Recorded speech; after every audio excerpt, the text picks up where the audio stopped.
بريزنت سياسة بكايرو معمق استراتيجيو كيدان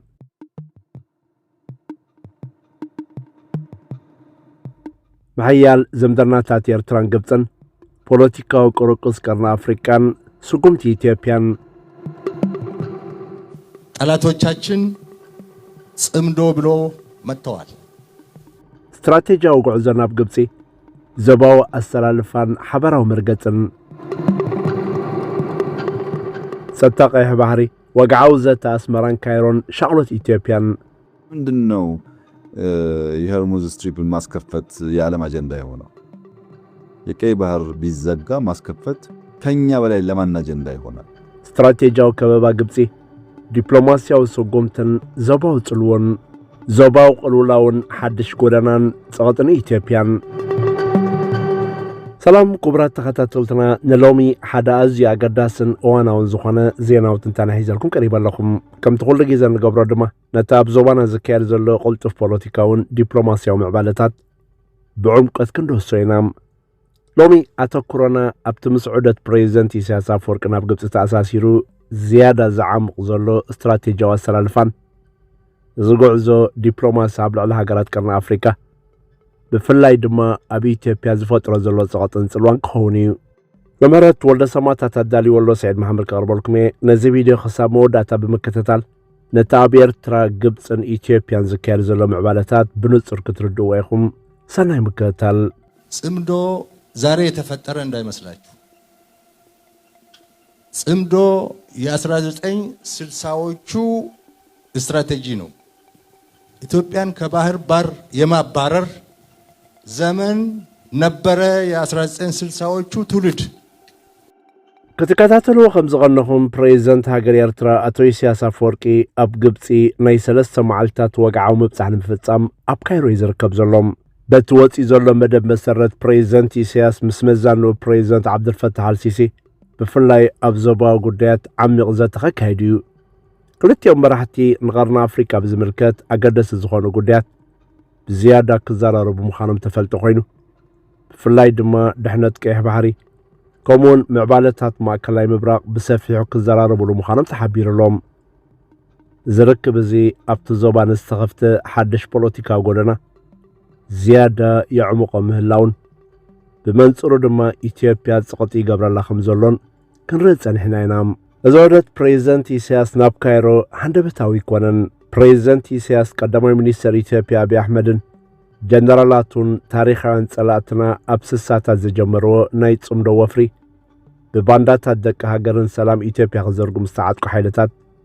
زكايد وزلو رؤي تتصابو خنسبر بملو عقمنا تدالينا لنا أبزبلو زلو سالستي زكاش زلوم غدي مستوت أنا يخوننبر مستنا إثيوبيا قبر مرس مستنا دوما زيادة أقداسنا تالوم أبزعلف ورحي منيسر قدات وطا قبسي دكتور بدر عبد العزيز مرحو العلواي لوخ منقص قبسي أبيرترا عدت بمقبر مس بريزنت يسياس تراخيبو نقبس الخباتسه أدمى قريبو ليو أبي أحمد بغنياتو بسم كي تقسى قندما ناب قبس بزرنات أتسر ملكا تاريخ هاوان سالات تزبل كستات كسمات سانيهيو منيستر بدر زمرحو لوخ عبد الرب عالنا سنة يرترا أسمرا بزبت سحلو إيرتران قبطن حبراو مسمرات مراخب من معبالن متسر ودبات أبكي بحرنا محيالن وقعوز ممع متحبار موقع عزيا بحر فريمانين بريزنتي سياس أبزعالفة تكمتي أب قبسي نحامشتا معالتات عودت بمكياد مس بريزنت عبد الفتاح السيسي تراخي بخمزات يوني ذكر اتوم كلتا مراحتي زيادة زقود سومزلو بفلاي اتبغاتا إثيوبيا تقبرو زلا نتساتاق أحي بحر زهو وقت أكبراتن بتخالش نخدمه بتلاخنت إمارات تساسيو زلا قوتاي سودانيو أبزوبا ومعبالتات أتاو حسنت كيه بحر أبتزراربو الأوان أب قداي لولاونتن سومالياون من سوماليا دو كم زبر زرقاقلت بريزنت السيسي أقرو لولاونتن قزاتا وحدنتن إيرتران بدقاف زلوات صنعتو فاينة رقاقيتيو أبزوان أمونغ إيرتران قبطن بدرجة مراحت يخون منيسترات صعوق الكباتي كاد من اللوز فلت كوينو إذا دما نتعمون خلتيان هاقرات زمع بالزولو زمدنا مرعيو أما فارق ميازيا بحالا فوق طباو قدايا تقدف أتحاقوس قبري وزمن رحلو خيرترا مسبوزحات قبط أويان منيسترات زتا كايدو نيرو أبتدهيرو أباس مرات تفرمس من معدمة ኤርትራ ምስ ኩባንያታት ግብፂ ኣብ ጽላታት ጸዓት መጓዓዝያን ዕደናን ሓበራዊ ልምዓታዊ ፕሮጀክታት ክሰርሕ ድልውቲ ምዃና ረጋጊጸያ።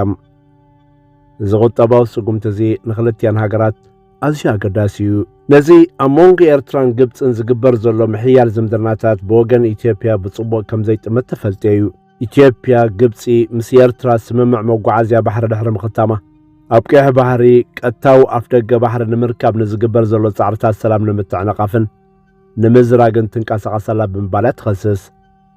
እፈኛ ሚኒስትሪ ጉዳያት ወጻእቲ ሃገር ኣምባሳደር ነቢያት ጌታቸው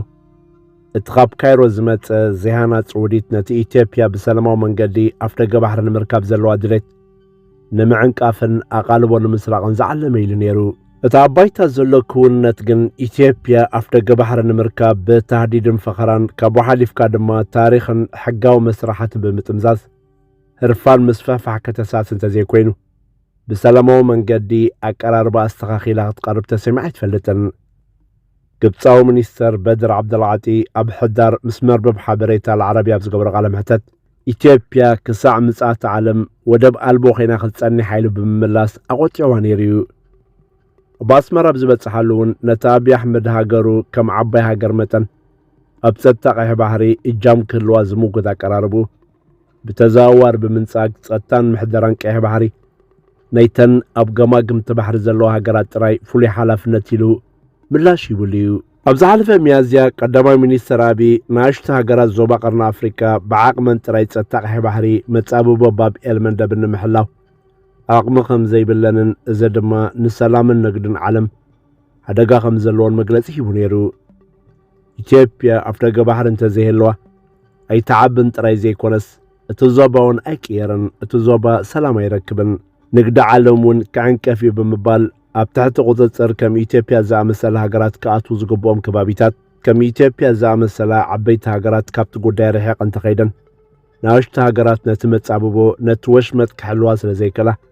ንገዛእ ርእሰን ይኹን ንዓለም ሓደጋ ከስዕብ ኢሉ ነይሩ። እዚ ኣብ ቀይሕ ባሕሪ ዘሎ ወጥሪ ንዓለም ለኻዊ ንግዲ ልክዕ ከም ሓደ ኒኩሌራዊ ሓደጋ ክኸውን ዝኽእል ስጋኣት ብምምሳል ይገልጾም። እንተኾነ ግብፂ ኣብ ገማግም ባሕሪ ዘይርከባ ሃገራት ምስ ቀይሕ ባሕሪ ዝተኣሳሰሩ ጉዳያት ሕጋዊ መሰል ከም ዘይብለን ቀጥታዊ መልእኽቲ ሕሊፉ። እዚ ድማ ኢትዮጵያ ኣብ ቀይሕ ባሕሪ ዝኾነ ግደ ከም ዘይህልዋ ብምግላጽ ኣንጸርጺርዋ እዩ። ዝምድና ኤርትራን ግብፅን ብርግጽ ኣብ ዝሓለፈ ዓመታት እዩ ዝያዳ እናዓመቐ ክመጽእ ጸኒሑ።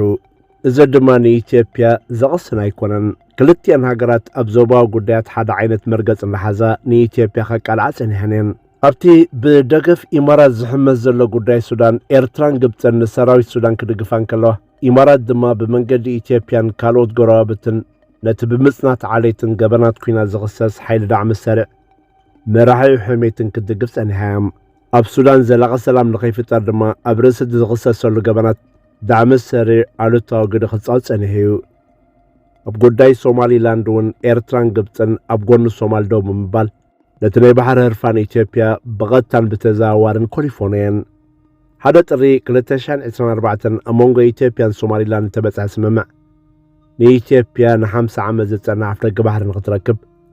ዘኽእላ ዝነበረ ኮይኑ ንሶማሊላንድ ድማ ከም ሃገር ኣፍልጦ ክትረክብ የኸላም። ካብ መንገዲ ኣየራ ኢትዮጵያ ድማ ገለ ሚእታዊት ብጽሒ ትረክብ። ነዚ ምዕባለ ንምቕልባስ ደገፍ ንምርካብ ኣብቲ እዋን ላዕልን ታሕትን ዝበለ ፕሬዚደንት ሓሰን ሼኽ መሓሙድ ብተደጋጋሚ ናብ ግብፅን ኤርትራን ክገይሽ እንከሎ ኣብ ሰሙኑ ድሕሪ ስምምዕ ኢትዮጵያ ሶማሊላንድ ኣስመራ ብምብጻሕ ድማ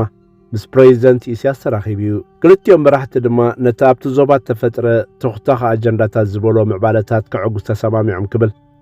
ሚኒስተር ዜና ኤርትራ ኣፍሊጡ። እቲ ሽዑ ዝወፀ መግለፂ ንሓያለ ተኽታኻ ኣጀንዳታት ህውኽ ግብረ መልሲ ካብ ምሃብ ብምሕያብ ብትዕግስትን ሃናፅ መንፈስን ክሕዝዎ ተረዳዲኦም ይብል። ፕሬዚደንት ሶማል ምስ ግብፃዊ መዘኑ ዓብድልፈታሕ አልሲሲ ብምዝራቡን ደገፍ ግብፂ ረኺቡ እዩ። አልሲሲ ግብፂ ኣብ ጎኒ ሶማልያ ደው ንምባል ጽኑዕ መርገፂ ከም ዘለዎ ኣነፂሩሉ ነይሩ። ኣብ ጥቅምቲ 2024 ግብፅን ኤርትራን ንልኡላውነት ዓባይ ሶማልያ ዘለዎን ደገፍ ስሉሳዊ ኪዳን ድማ መስሪተን ነይረን። ሽዑ መራሕቲ ኤርትራ ግብፅን ሶማልያን ብዛዕባ ሶማልያ ኣብ ጉዳይ ሱዳንን ጸጥታ ቀይሕ ባሕርን ብሰፊሕ ብምዝራብ ዞባዊ ምርግጋእ ንምስፋን ዘካይድዎ ጻዕርታት ንምውሃድ ተሰማሚዖም ነይሮም። ኣብቲ ብኸምዚ ማዕበለ ዝምድናታት ዝዓመቐሉ ኩነታት ጉዳይ ሶማልን ኢትዮጵያን በመንጎኝነት ፕሬዝደንት ቱርኪ ረሲፕ ጠይብ ኤርዶጋን ዳሕር ምፍትሖ ግን መራሕ ሶማል እግሩ ክሕፅር ተራእዩ እንታት ተዘምደና ኤርትራን ግብፅን ግን ካብ ጊዜ ናብ ጊዜ እናዓሙቐ ይመጽእ ኣሎም ኢትዮጵያ ካብ መራሕያ ቀዳማይ ሚኒስተር ኣባ ኣትሒዙ ዝተፈላለዩ ሰበስልጣናት ኣቢላ ንወደባት ኤርትራ ብቑልዕ ከተቋምት ኣብ ዝጀመረትሉ እውን ግብፂ ተሪር ምላሽ ክትህብ ተሰሚዓ ኣብይ ኣሕመድ ኣብ ጥቅምቲ 2023 ንባይታ ሃገር ኣብ ዝሃቦ መግለጺ ኢትዮጵያ ኣብ ቀይሕ ባሕሪ ኣፍ ደገ ናይ ምርካብ ዘለዋ ታሪኻዊ ሕቶ ዳግማይ ክረአ ኣለዎ ድሕሪ ምባሉ ክሳብ ሕጂ ብዝተፈላለየ መንገድን ሰበስልጣንን ክዛረብ እንከሎ ግብፂ ኣብ ጎኒ ኤርትራ ደው ከም ትብል ኣፍሊጣ እያ ኤርትራ ንመግለጺታት ኢትዮጵያ ከከም ኣማጻጽኡ ምላሽ ክትህበሉ እንከላ ግብፂ እውን ንሉላውነትን ግዛታዊ ሓድነትን ኤርትራ ዘለዋ ደገፍ ብጉድ ኣረጋጊጻ ኢትዮጵያ ብዝኾነ ይኹን መንገዲ ምኽንያትን ማይ ባሕሪ ክትንክፍ ኣይትኽእልን እያ ዝብል ሓበራዊ መርገፂ ዘለዎን ኤርትራን ግብፅን ኣብዚ ጉዳይ ተመሳሳሊ መግለጺታት ከውፃ ጸኒሐን እየን ጸጥታ ቀይሕ ባሕሪ ነተን ኣብቲ ባሕሪ ዘለዋ ሃገራት ጥራይ ዝምልከት ዝብል ሓበራዊ መርገፂ ንምንጻር ድማ ፕሬዝደንት ኢሳያስ ድሕሪ ናይ ሕዳር ናይ ግብፂ ዑደቱ ምስ ቴሌቪዥን ኤርትራ ብዝገበሮ ቃለ መጠይቕ ንጸጥታ ቀይሕ ባሕሪ ዝምልከት 12 ነጥብታት ዝሓዘ እማመ ከም ዘቕረበ ብምግላጽ ንሕና ኣብ ገማግም ባሕሪ ንርከብ ሃገራት ኣብዚ ጉዳይ እዚ ንጹር መርገፂ ክህልወና ኣለዎ ኢሉ ምንባሩ ኣይርስዓን ሚኒስተር ጉዳያት ወፃኢ ግብፂ ዶክተር በድር ዓብደልዓጢ ብወገኑ ነተን ኣብ ገማግም ቀይሕ ባሕሪ ዝርከባ ሃገራት ጥራይ ኣብ ምምሕዳሩ ሕጋዊ ስትራቴጂያውን ሞራላውን ሓላፍነት ከም ዘለዎም ብምግላጽ እታ ወደብ ኣልቦ ዝኾነት ኢትዮጵያ ኣብ ምምሕዳር እቲ ባሕሪ ክትሳተፈሉ ትኽእል ሕጋዊ መሰረት የሎን ክብል ኣስሚሩሉ ነይሩ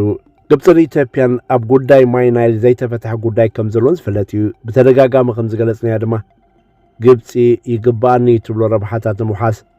ብዝኾነ ይኹን መንገዲ ኣብ ልዕሊ ኢትዮጵያ ፀቕጥቂ ትፈጥር ከም ትደሊ ዝካሓድ ኣይኮነን እዚ ድማ ኢትዮጵያ ስትራቴጂ ከበባ ግብፂ ብምባል ኣብ ውሽጢ ሓያሎ ዓመታት እናተሃንፀ ክመፅእ ከም ዝፀንሐ ውዲት ጌራ ትኸስስ ግብፂ ነቲ ኢትዮጵያ ተቃሙቶ ወደባት ብምንፅፃር ኣብ ናይ ኤርትራ ወደብ ዓሰብን ኣብ ጅቡቲ ዝርከብ ወደብ ዶራለን ዘተኮረ ውዕላት ኣካይዳ ብዘይካዚ ግብፂ ነቲ ኣሜሪካ ምስ ኤርትራ ወጢናቶ ፀናት ምምሕያሽ ዝምድና ኣብ ትንቀሳቐሰሉ ዘላ እዋን ወሳኒ ናይ መንጎኝነት ተራ ሒዛ ትዋሳእ ከም ዘላ ዝፍለጥ እዩ እዚ ዓሚቕ ዝምድና ኤርትራን ግብፅን ግን ብወገን ኢትዮጵያ መሪር ቅሬታ ፈጢሩ እዩ ረብሓታታ ንምኽላፍ ብግብፂ እተሃንደሰ ስትራቴጂያዊ ከበባ ምዃኑ ብምግላጽ ድማ ንግብፂ ብተደጋጋሚ ብሸርሕን ተጻባእ መርገጽን ብፍላይ ዕጡቓት ተቃወምቲ ብምዕጣቕ ከሲሳ እያ ፊልድ ማርሻል ብርሃኑ ጁላ ኣብ ዝሓለፈ ሰሙን ኢትዮጵያ ብዘይ ባሕሪ ንዘትረፍዋ ብምባል ብቐጥታ ናብ ግብፂ ዝትርጎም መግለፂ ብምሃብ እቶም ን67 ዓመታት ሰሪሖም መሬት ተኸቢብና ክንተርፍ ዝገበሩና ጸላእቲ ስርሖም ቀፂሎም ኣለዉ ድሕሪ ምባል እቶም ቀንዲ ወነንቲ ናይቲ ንኢትዮጵያ ብመሬት ናይ ምዕፃው ኣጀንዳ እቶም ታሪኻዊ ጸላእትዮም ክብል ተሰሚዑ እቲ ሓለቓ ስታፍ ብ6 ሰነ ኣብ ዝተኻየደ ወተሃደራዊ ጽምብል ኣብ ዝሃቦ ቃል እቶም ናይ 1960ታት ጸላእቲ ድማ ተመሊሶም መፂኦም ኣለዉ ብምባል ሕብሮም ጥራዮም ቀይሮም ታሪኻውያን ጸላእትናን እቲ ቐናእ ጎረቤትናን ሃገርኩም ንምዕናው ውሽጣውያን ከዳዕት ኣብ ምንዳይ ተላፊኖም ኣለዎ ክብል ንኤርትራ ቀናእ ጎረቤትና ኢልዋም እዚ ንግብፅን ኤርትራን ዝሓወሰ ዞባዊ ወጥሪ